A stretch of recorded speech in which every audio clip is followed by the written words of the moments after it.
안녕하십니까. 황태순TV의 황태순입니다. 2021년 9월 8일 수요일 오후입니다. 오늘 청와대 박경미 대변인이 아주 이례적으로 문재인 대통령의 짧은 지시사항을 전달했습니다. 이런 겁니다. 오늘 아침 보도된 산업부 보도와 관련 대통령은 매우 부적절하다. 차후 유사한 일이 재발되면 엄중하게 문책하겠다. 다른 부처에도 유사한 일이 있는지 살펴보라 라고 지시했다 라고 박경미 대변인이 밝혔습니다. 이게 무슨 얘기냐니까 아침에 많은 분들 보셨겠습니다만은 조선일보 단독 보도였죠. 청와대 출신 산업부 차관 대선주자가 받아들일 수 있는 공약을 발굴하라. 오늘 조선일보 단독 보도였습니다. 여기에 대해서 문재인 대통령이 아주 이례적으로 번개같이 오늘 대선주자 공약 준비하라는 산업부 차관에 대해서 문재인 대통령이 매우 부적절하다라고 질책했는데 딱 보는 순간 이제 문재인 행정부는 노골적으로 대놓고 이제 이재명한테 줄을 서고 이제는 정말 한 번도 경험해보지 못한 이제 공무원 조직들이 대거 나서서 대통령 후보, 집권 여당 대통령 후보의 공약을 개발해주고 그야말로 이게 전형적인 공무원의 정치 중립을 위배하는 다 감옥 갈 일입니다. 3.15 부정선거는 저리 가랍니다. 관건 선거가 꼭 경찰을 동원하고 경찰이 가로막고 그래야 3.15 부정선거입니까? 경찰이 뒤에 막고 그 다음에 밑에 군청 공무원들이 2인조 투표, 3인조 투표 해야만이 꼭 부정선거입니까? 이와 같이 정부, 행정부, 부처가 공약 개발에 나서고 이게 대표적인 부정선거입니다. 멀리 볼 거 있나요? 2018년 3년 전 울산시장 부정선거 획책하기 위해서 청와대 내 비서실장 이하 7개 이른바 부서들이 동원되었고 또 그 당시에 기재부라던가 등등등 울산경찰청이 동원되었던 것이 전형적인 부정선거죠. 근데 여기에 대해서 문재인 대통령은 매우 부적절하다. 읽어보면 이게 도대체 보도된 것이 부적절하다는 얘기인지 그 행위가 부적절하다는 이야기인지도 사실 좀 헷갈립니다. 차후 유사한 일이 재발되면 엄중하게 문책하겠다. 지금 문책해야죠. 이런 노골적으로 청와대 출신 산업부 차관 박진규 차관 1차관입니다. 대선주자가 받아들일 수 있는 공약을 발굴하라 라고 얘기했다면 이건 딱 떨어지는 이게 1차관님 말씀과 지시사항 그래갖고 산업부의 메시지로 다 전달된 겁니다. 어느 누군지 모르겠습니다만은 그야말로 용기 있고 양심적이고 그나마 양심이 남아있는 어느 공무원이 조선일보에 제보했던 것 같습니다. 그러니 도대체 매우 부적절하다는 게 뭐가 부적절하다는 것인지 그렇게 부적절한 일이 매우 부적절한 일이 있으면 당장 차관을 경질해야죠. 장관 같으면 예를 들어서 전 조금 이해할 수 있을 것 같습니다. 장관 같으면은 그래 후임 장관 또 하면은 또 청문회 거쳐야 되는데 차관은 청문회 거칠 필요도 없습니다. 바로 잘라야 되죠. 근데 앞으로 유사한 일이 재발되면 도대체 들킨 것이 죄라는 얘기입니까? 아니면은 이른바 부정선거를 획책했다는 것이 죄란 말입니까? 거기에 문재인 대통령 다른 부처에도 유사한 일이 있는지 살펴보라. 이건 다른 부처도 나서서 하란 얘기입니다. 왜? 만약에 박진규 1차관을 갖다 당장 경질했으면은 다른 부처에서 꿈도 못 꿀 겁니다. 그런데 이와 같은 일을 갖다 버젓이 버려도 그냥 이른바 구두 경고하고 마는 거거든요. 장관이야 다음 정부에서 장관하기 힘듭니다. 그러나 차관은 다음 정부에서 장관 해봐야죠. 장관과 차관은 하늘과 땅이거든요. 같은 정무직이지만. 그러니 차관의 꿈은 장관 되는 겁니다. 특히 이 박진규 1차관 같은 경우는 행시 34회, 지난해까지 청와대 비서관으로 근무하다가 집이 4채가 있었대요. 아파트가 2채, 오피스텔이 2채. 그래서 다주택자로서 지난해 7월에 물러났습니다. 기억하시죠? 지난해 7월에 어떤 분위기였던지. 물러났다가 넉 달 만인 지난해 11월에 차관으로 영전을 했습니다. 그러니 박진규 1차관 입장에서는 결초보온해야 되겠죠. 그리고 이제 차관으로 끝날 것이 아니라 내년 5월 10일 출범하게 될 다음 정부에서는 어찌되었던 간에 장관 한번 해봐야 되는 거 아니겠습니까?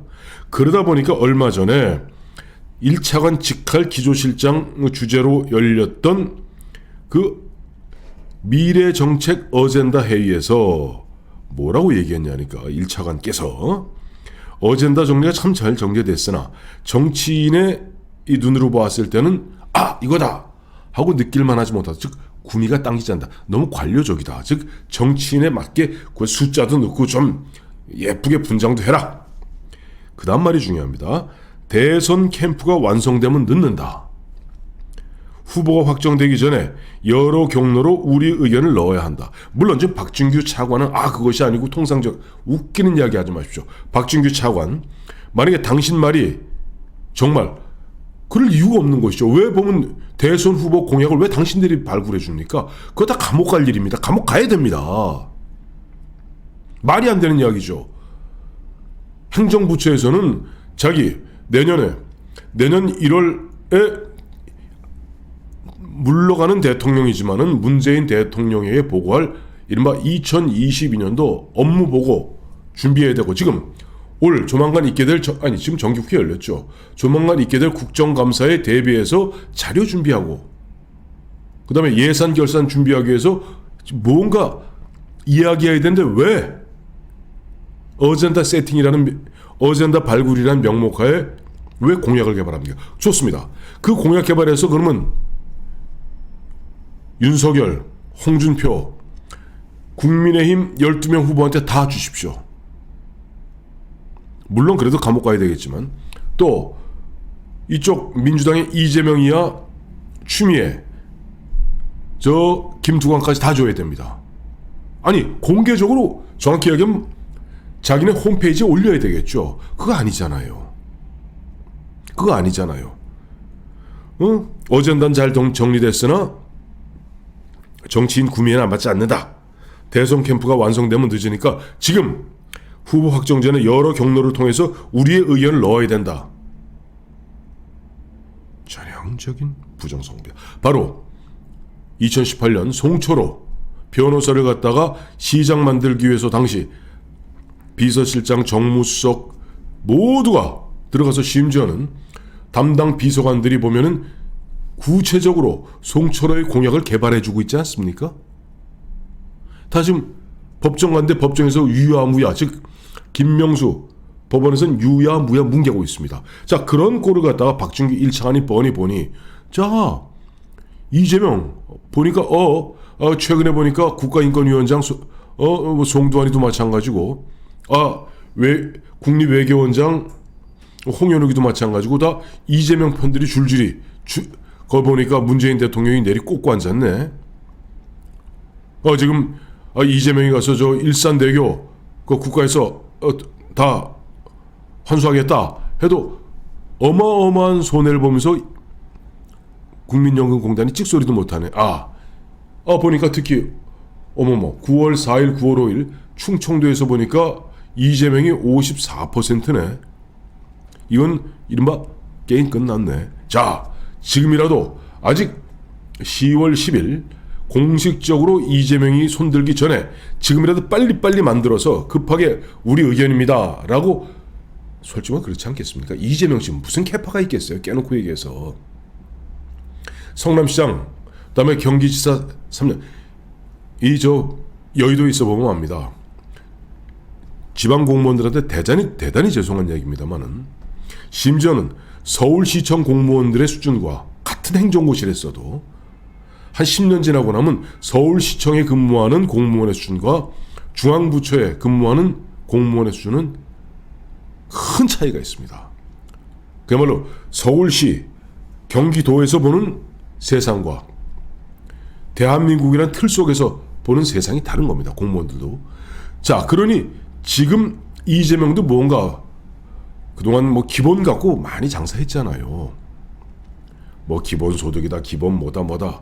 근데 그거 보는 이재명 박준규 차관 입장에서는 아유, 보다 실현 가능한 그리고 국민들에게 와닿는 숫자로 와닿는 어젠다를 발굴해서 이른바 공약으로 갖다 바치자고 얘기한 겁니다. 이것을 보고 문재인 대통령은 즉각 경질하지 않고 매우 부적절하다.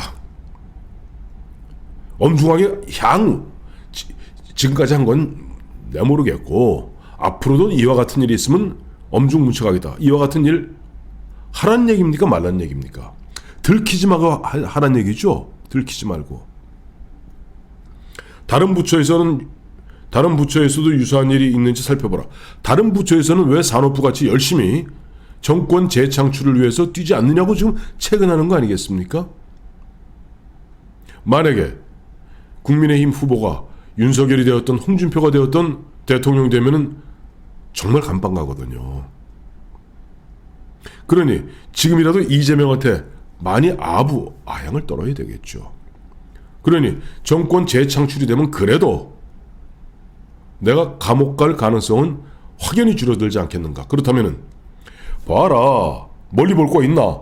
2018년 되지도 않는 송철호 변호사를 갖고 당시 현직 시장이던 김기현하고 붙여서 청와대가 올 모두 걸게 했고, 청와대의 그와 같은 행태에 기재부를 비롯한 각 부처가 왕창 경찰에 울산 경찰청까지 달라붙어 갖고 결국 송철호를 갖다가 시장을 만들어내지 않았느냐. 너희 뭐하나 말이야. 지금 그래도 청와대에서 비서관으로서 내 숨결이 닿는 박준규 1차관이 그래도 뭐 강박을 좀 안 해. 뭐 이런 뜻 아니겠습니까? 제가 너무 확대 해석했나요? 제가 너무 왜곡 해석했나요? 그렇지 않습니다. 만약에 역대 다른 대통령이라면 이와 같이 산업부 1차관이 사실상 공식 회의인 미래정책 어젠다 회의를 열어서 표현은 뭐 정치인들이 받아들일 수 있는 그와 같은 이른바 공약을 갖다가 발굴하라라고 얘기했다는 것이 조선일보에 의해서 단독 보도되었다면 당장 파면합니다. 당장 경질합니다. 박진규를 경질하지 못하는 순간 문재인 대통령은 각 부처에 있는 차관들에게 너희들도 함께 열심히 뛰어라. 정권 재창출을 위해서 견마지로를 다하라. 그래야지 너 다음 정권에서 이른바 문재인 2기 정권에서 너희들 장관도 되고 밑에 기조실장은 차관도 되고 국장은 기조실장 되고 그럴 수 있는 거 아니겠는가. 봐라. 지금 송철호 그런 난리 법사통을 지겨도 결국 송철호 털끝 하나 못 건드리지 않느냐. 우리 걱정하지 마시라. 우리에게는 김명수 법원이 있노라. 라고 지금 공무원들로 하여금 노골적으로 관건 선거에 나서라고 윽박 지르는 게 아니고 그 무엇이겠습니까? 그것이 아니라면은 아니라고 답변 부탁드립니다.